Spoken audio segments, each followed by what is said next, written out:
Today we will learn how to scan and edit a pencil sketch.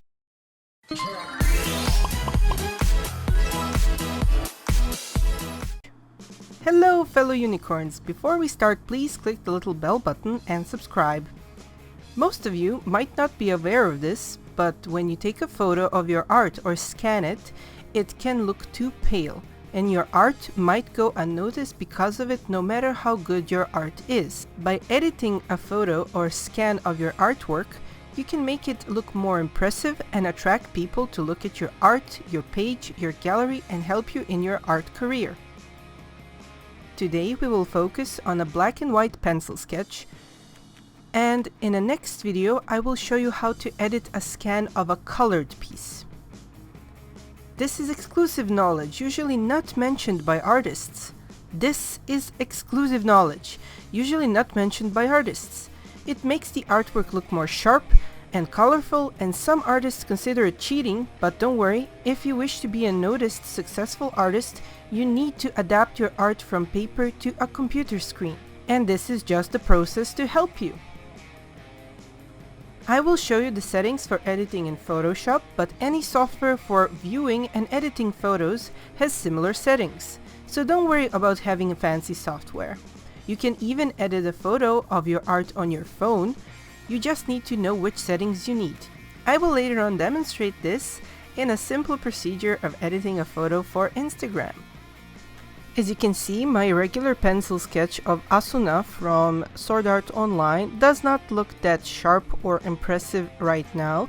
It does look okay when you're watching it like front on in a physical form, but a photo like this needs to be really tempting to the eye and high in contrast if you want it to be noticed online.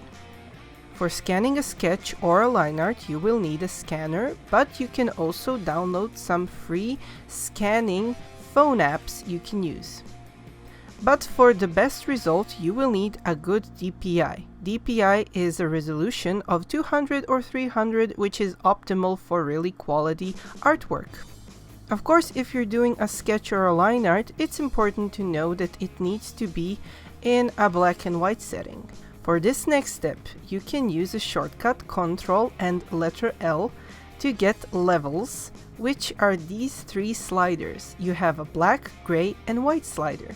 If you move the black and white slider closer to each other, you will notice that moving a black slider will increase the black tones in your work, and the white slider increases the whiteness of white areas.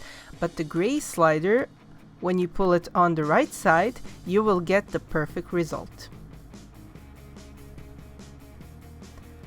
Also, never forget that a very important thing about drawings and editing is to crop them properly.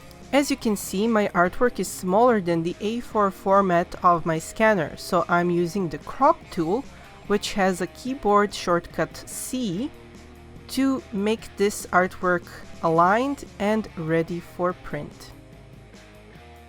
Now we can see a compared, freshly scanned and edited result. Now let's see how to edit a photographed artwork, specifically in Instagram settings. The brightness is a little lower, contrast is a little bit higher. I usually like using structure at half point, warmth a little bit on the right side. If you have a black and white line art or a sketch, you should be using lower saturation. Shadows are lowered as well. Use lower shadow values to get darker lines. And of course, don't forget to adjust your art. For a great result, you should avoid using pre-made filters and try to get your own settings.